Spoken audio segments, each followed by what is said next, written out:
para empezar. Juan 7, 1 a 6. Hoy día vamos a entrar al capítulo 7. Ya hemos terminado este capítulo 6, que fue un parto también. Pero aquí también me encontré con cuestiones, ahí vamos a ver.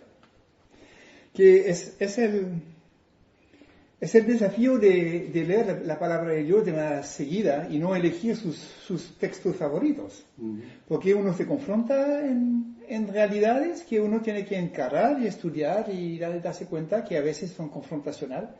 Y hay que aceptarla y ver lo que nos dice la palabra. Eso es muy importante. ¿Me puede leer el pasaje, Manuel? Pero voy a orar primero. Señor, gracias por ese tiempo que tenemos en tu palabra, en tu presencia, para estudiar y orar juntos, Señor, en comunión, entre nosotros y contigo más que todo. Gracias por tu presencia, por tu sabiduría. Y conduce esta reflexión, Señor, para que sea realmente cosas que establecen verdades en nuestros corazones, Señor. Amén. Amén. Después de estas cosas andaba Jesús en Galilea, pues no quería andar en Judea, porque los judíos procuraban matarle. Estaba cerca la fiesta de los judíos, la de los tabernáculos, y le dijeron sus hermanos: sal de aquí y vete a Judea, para que también tus discípulos vean las obras que haces, porque ninguno que procura darse a conocer hace algo en secreto. Si estas cosas haces, manifiéstate al mundo, porque ni aun sus hermanos creían en él. Entonces Jesús les dijo: mi tiempo aún no ha llegado, mas vuestro tiempo siempre está presto. Eso, gracias, Manuel. Así que el primer versículo nos dice: después de esto andaba Jesús por Galilea. Después de este periodo, bueno, que aquí en el versículo 6 se dice que estaban antes de la Pascua, que es en abril, y ahora está por subir en octubre, septiembre a Jerusalén a la fiesta del tabernáculo, así que hay un buen rato entre ellos. Varios meses. Andaba Jesús por Galilea, no quería andar por Judea, porque los judíos procuraban para matarlo. Aquí hay así directamente referencia a Juan 5:15, ¿me puede ver eso? 15 a 18, que fue justo antes, el capítulo antes del 6 que acabo de leer. El hombre se fue y declaró a los judíos que Jesús era el que le había sanado. El paralítico de Betesda, creo, sí. No sé. Ya. No, de la piscina. La piscina de Betesda. Por esta causa los judíos perseguían a Jesús, porque hacía estas cosas en sábado. Pero Jesús les respondió: mi Padre hasta ahora trabaja, también yo trabajo. Por esta razón los judíos aún más procuraban matarle, porque no solo quebrantaba el sábado, sino que también llamaba a Dios su propio Padre, haciéndose igual a Dios. Pero también se ve situaciones donde lo quieren matar antes de esta fiesta del tabernáculo en Lucas 4, Marcos 3 y Mateo 12. Ahí le puse la referencia, si quieren buscarlo en su Biblia en su casa, lo estudian. Son dos situaciones a donde Jesús, por ejemplo, en Lucas, lo quieren matar, lo quieren tirar abajo un abanico, un acantilado, y él pasa a través de ellos y se va. Hay muchas situaciones a donde los judíos quieren matarlo y es una reacción como normal a la predicación del Evangelio. Eso genera una reacción contraria. El enemigo no quiere, hemos leído la semana pasada que el enemigo enseguece la gente para que no vean la gloria de Dios. Y ahí Jesús está manifestando la gloria de Dios, va en contra, la luz está empujando afuera las tinieblas, y las tinieblas se defienden.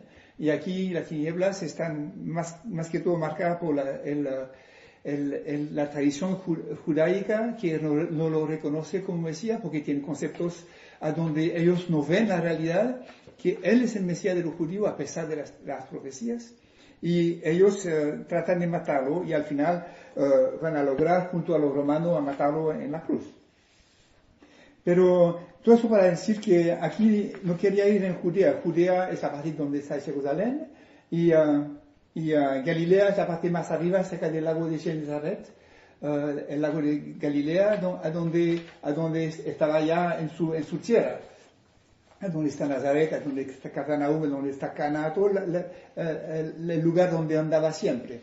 Así que Judea era más, Jerusalén es la ciudad por excelencia a nivel religioso por los judíos, el centro donde está el templo.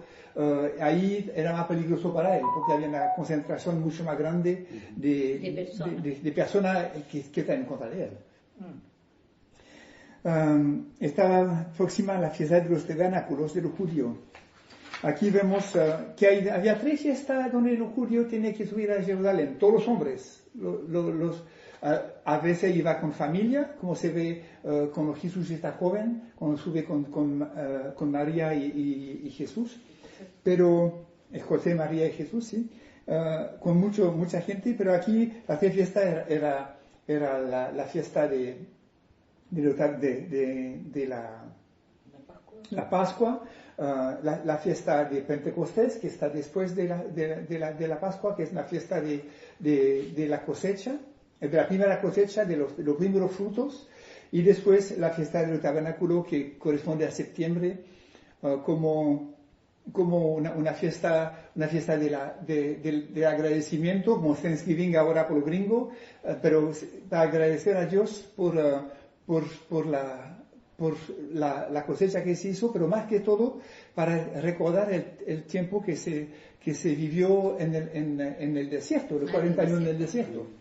Pentecostés significan los primeros frutos. Los primeros frutos, sí. La fiesta de los primeros frutos. Y por eso también el Espíritu Santo que viene en Pentecostés significa los primeros frutos, que nosotros tenemos una premisa de lo que va a ser la realidad de la presencia de Dios y la comunión con Dios completa una vez que estaremos con Él en el futuro.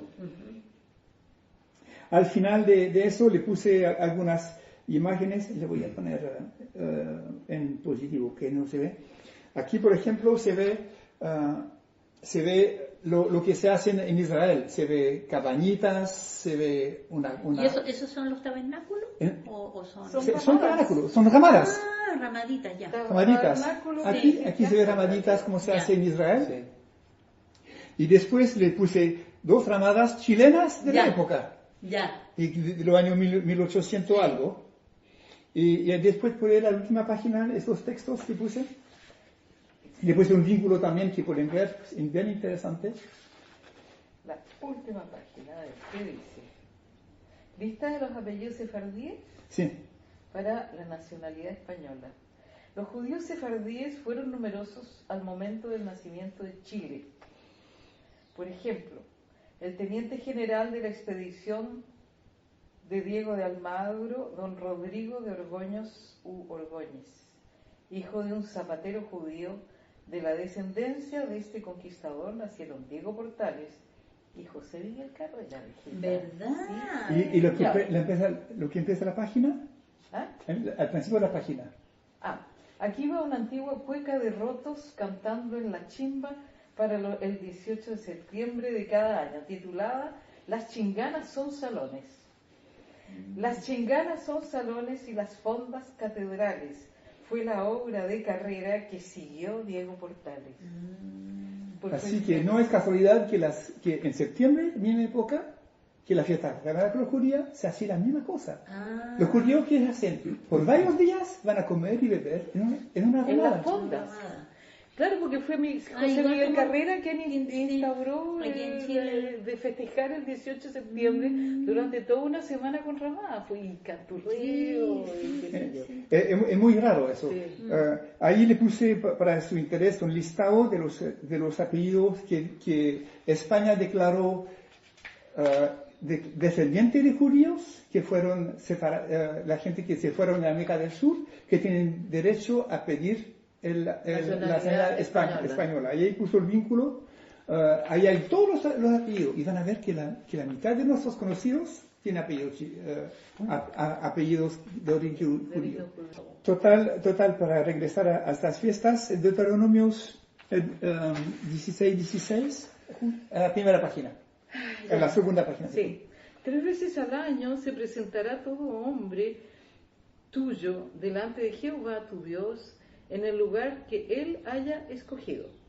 En la fiesta de los panes sin levadura, Pascua. en la Pascua, o sea, Semana Santa, Semana Santa. en la fiesta de Pentecostés y en la fiesta de los tabernáculos.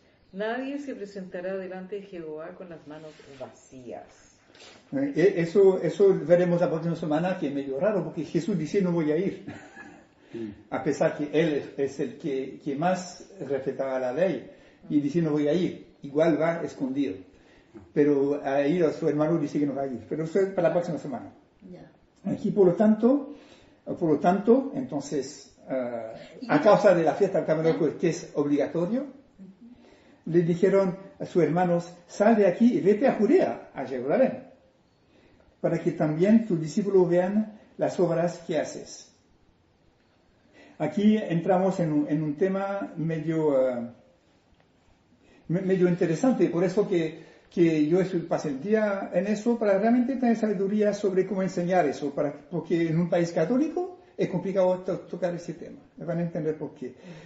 Lee 2 Timoteo 3:16 y 2 Pedro 3:15. 2 Timoteo 3:16 y 2 Pedro 3:15. 16-17. Ah, ya. Toda la escritura es inspirada por Dios y es útil para la enseñanza, para la reprensión, para la corrección, para la instrucción en justicia, a fin de que el hombre de Dios sea perfecto, enteramente capacitado para toda buena obra. Espérate aquí, así que la palabra de Dios está bueno para enseñar, para reprender, para corregir, y la instrucción de justicia. Es necesaria, esta palabra tiene la capacidad y el derecho y el poder de hacerlo. Y por eso que tenemos que tomarlo en serio. De hecho, vemos en 2 Pedros que Pablo ya consideró por Pedro como escritura. A ver, 2 Pedro 3:15. Considerad que la paciencia de nuestro Señor es para salvación, como también nuestro amado hermano Pablo os ha escrito, según la sabiduría que le ha sido dada. Por Dios. Él habla de estas cosas en todas sus epístolas, en las cuales hay algunas cosas difíciles de entender, que los indoctos e inconstantes tuercen, como lo hacen también con las otras escrituras para su propia destrucción. Así que Pedro ve las escrituras de Pablo como parte de las escrituras. Sí. El Evangelio de Juan fue escrito en el año 95, después de Cristo. Fue el último Evangelio que fue escrito. 95. 95, sí. No, aquí 95. Entendí 25. No, 95.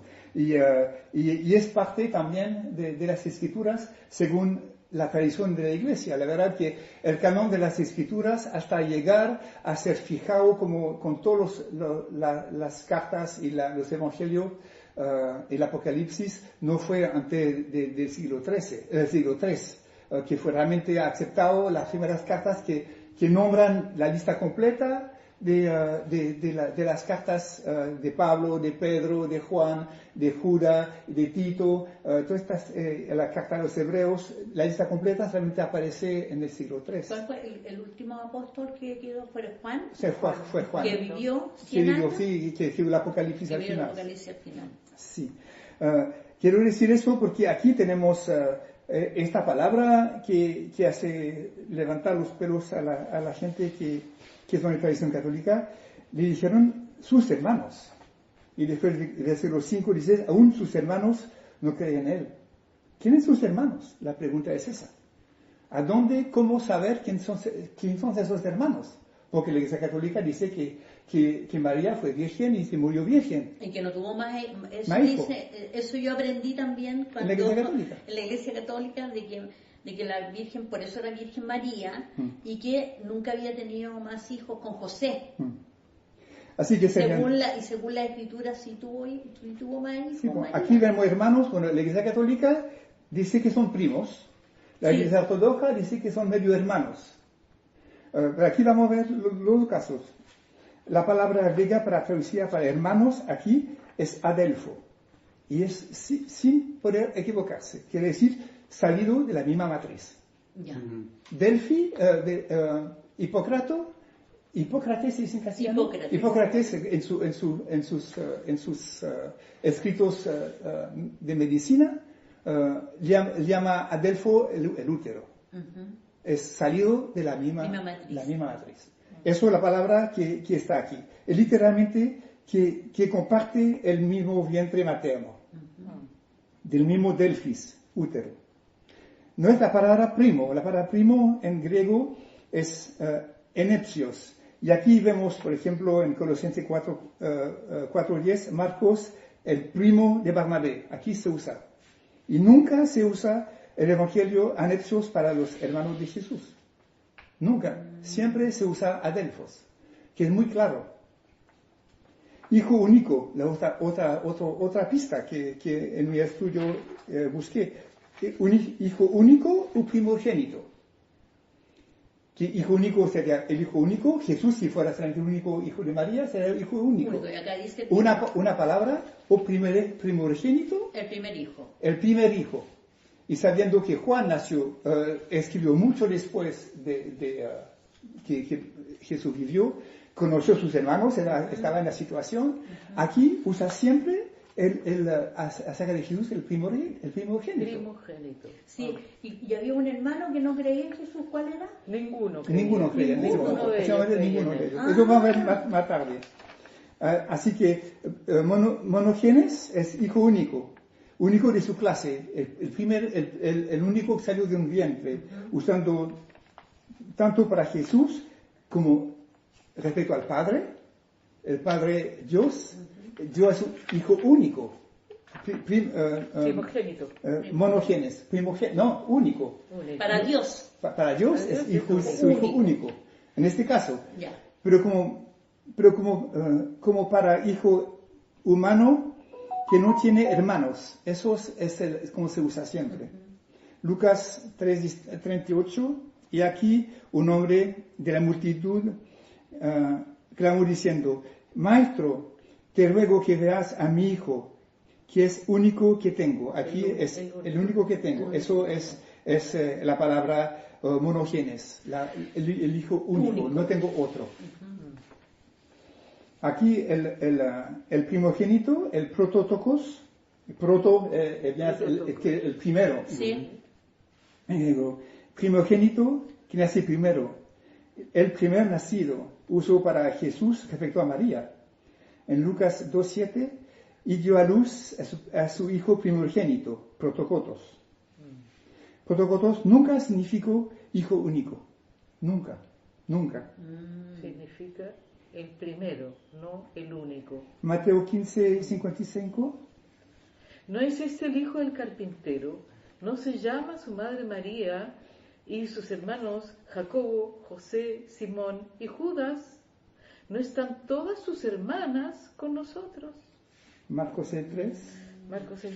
¿No es este el carpintero, hijo de María y hermano de Jacobo, de José, de Judas y de Simón? Aquí siempre ¿No es están también protocolo. sus hermanas aquí con nosotros? También Sí, Ahí tenía hermanas también Jesús. Sí, po. Hermana. ¿Y Juan 2:12? Sí, oye, espérate. Lo que pasa es que las mujeres No contaba por... no contaban para nada. Ya. Nombraban Ahora después del Me Too están contando las Ya. mujeres, pero hasta una época muy cercana las mujeres Ya. no contaban. Juan 2:12. Después de Caná, de la boda de Caná, ahí vemos... Dice, después de esto, él descendió a Capernaum con su madre, sus hermanos y sus discípulos. Aquí son separados, hermanos y discípulos, porque somos hermanos en la fe también, pero eso es somos adelfos en Dios, salió de la misma matriz que es la nueva creación divina. Es otro tema. Ya. Y se quedaron aquí muchos días. Aquí Mateo 12, Marcos 3 y Lucas 8 relatan otro episodio también. Marcos 12:46. Marcos 12:46. Mientras todavía hablaba a la gente, he aquí su madre y sus hermanos estaban afuera, buscando hablar con él. Y alguien le dijo: mira, tu madre y tus hermanos están afuera buscando hablar contigo. Pero Jesús respondió al que hablaba con él y dijo, ¿quién es mi madre? ¿Y quiénes son mis hermanos? Entonces extendió su mano hacia sus discípulos y dijo, he aquí mi madre y mis hermanos, porque cualquiera que hace la voluntad de mi Padre que está en los cielos, ese es mi hermano, mi hermana y mi madre. Yo me muero si me dicen una cosa así. Sí. No, Porque imagínate como le dice a su madre que lo buscaba, yo estoy haciendo la cosa de mi padre, estoy sirviendo, haciendo mi ministerio, y tú vienes a tratar de, como familiar, a sacarme de mi ministerio y llamarme afuera. Claro. Y ahí las cuñas, como Sí. les dice, las cuñas. le dice, pero yo estoy con mis hermanos en la fe. Hace como pone como una importancia a eso, Sí. y bastante confrontacional con María, decirle eso a María, decir, Sí. no, pero quédate afuera, yo estoy con la gente, con los quien mi Padre Celestial me mandó a hablar. Ah, sí. Pero es interesante porque en ese pasaje queda claro que hermanos, Sí. los hermanos Sí. de la carne Y y los los hermanos de la fe. Espíritu. Sí. Ahí Son queda dos cosas súper claro. diferentes. Sí. Sí. Sí. Por eso que antes subrayé, estaba sus hermanos y su discípulo, que son dos categorías diferentes. Galatas, Hechos 1.14, Eso es 1.14. aquí vemos los hermanos que ya se convirtieron. A ver, dice, todos estos perseveraban unánimemente en oración junto con las mujeres y con María, la madre de Jesús, y con los hermanos de él. Aquí están los hermanos ahora. Y Galatas 1.19, Pero no había ningún otro de los apóstoles, sino a Jacobo, bueno, Santiago. o Santiago, el hermano del Señor. Aquí vemos que Santiago, de hecho, fue el líder de la iglesia de Jerusalén. No fue Pedro que lideró la iglesia en Jerusalén, fue Santiago, él que fue el principal de la iglesia de Jerusalén después, el hermano de Jesús, Santiago. Otro argumento que ahí no me extendí demasiado, pero es muy claro, es el hecho que no son medio hermanos, hijos de José de antes del nacimiento de Jesús, porque eso dicen los ortodoxos. Pero la simple explicación que no calza es que cuando José y María van de Nazaret a Belén para el nacimiento, es un orden de romano para ir al nombramiento. En este caso tendría que ir con todos sus hijos.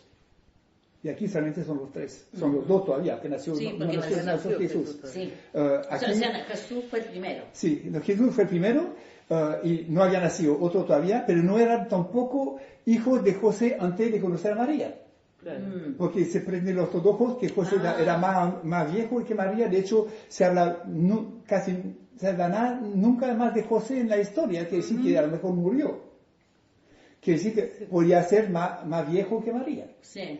Podría ser, pero... Sí, seguramente que era más... Oye, a lo adulto. mejor le cayó una viga en la cabeza. Y se murió. No, eso son extrapolaciones. En todo caso, si hubiera tenido hijos antes, como cabeza de familia, como padre, había tenido que llevarlos al nombramiento a Belén. Claro. Tampoco se habla de... Al censo. Al censo, sí, al censo, es un nombre, al censo, a Belén. No fue en el pesebre, aquí no aparecen los hermanos tampoco. No aparecen tampoco la presentación del templo, a donde se va en familia cuando se presenta a Jesús. No en la huida en Egipto tampoco, y tampoco el regreso a Nazaret, cuando regresan de Egipto hacia Nazaret. Siempre se habla de José, María y después Jesús cuando nació. Nada de hermanos o hermanas o cuando primos. Jesús estuvo en Egipto, ¿cuánto tiempo estuvo en Egipto? Hasta que se murió Herodes, el que había matado a todos los niños de Belén. ¿Y eso fueron cuántos años? Se calcula que fueron como 5 años. Algo así. Entonces por ahí podría Se haber calcula. nacido hermanos de Sí, por Jesús. supuesto. Podía. No se sabe, son no sabe nombrados. mucho su edad, Son la nombrados. Biblia no es precisa sobre eso. Pero eso sí precisa claramente que María tuvo otros hijos. Y que la doctrina católica, que que nació para integrar a la gente de Galacia, que tengan el culto de Diana, que era la reina del cielo, y ahí tuvo una mezcla media rara de sincretismo entre estas dos fe, y ahí nació esta tradición que no es escrita, que no es bíblica, que María sería la reina del cielo, madre de Dios sí, pero Jesús humano, no el Dios del Padre. Eso. Ahí se forma una confusión. Ahí hay una confusión, claro. y más encima, no vamos a hablar de eso tampoco hoy día, pero podemos hablar, seguramente que vamos a tener que hablar de eso siguiendo los textos acerca de la oración a los santos y a María. Pero dice que uno no debe adorarle esas imágenes. Sí, por supuesto que no. Pero bueno, no vamos a entrar en eso porque ahí hace mucha cosa, pero para solamente establecer eso. María tuvo hijos, sus hermanos son adelfos de la misma matriz. Jesús era el primogénito, quiere decir que el primero de otros. No era el hijo único, como se ve en las palabras precisas que se ve en la palabra de Dios. Y eso es un poco complicado en una cultura católica. Por ejemplo, yo a mi papá no le podría hacer entender eso. No. Ya tiene 95 años y él... No, pero ¿y para qué? Claro. ¿Sabe qué? No son la doctrina cardinal. La doctrina cardinal es la doctrina esencial para la salvación, que es a donde no se puede zanjar acerca de quién es Jesús, es Dios, su nacimiento virginal, su vida perfecta, su muerte, resurrección y ascensión. Estas cosas son las cosas... el valor de su muerte para perdonar nuestros pecados, el valor de su resurrección para darnos vida nueva, son cosas a donde no podemos zanjar. Pero hay muchas doctrinas que son secundarias a donde no vale la pena pelear, porque si no van a separar. Claro. Pero tal como dije al principio, que toda palabra es necesaria para corregir, para estas cosas yo tengo que pasar por este pasaje, no puedo saltarlo porque es inconfortable. Simplemente ahí me confronta, no podemos ser sus hermanos, y pasamos a otra cosa. No soy así, tenemos que ver las cosas tal como son, y uno hace su propia conclusión, y no obligo a nadie a creerme lo que estoy diciendo. Lo que pregunto es que lean la palabra y tengan su propia conclusión.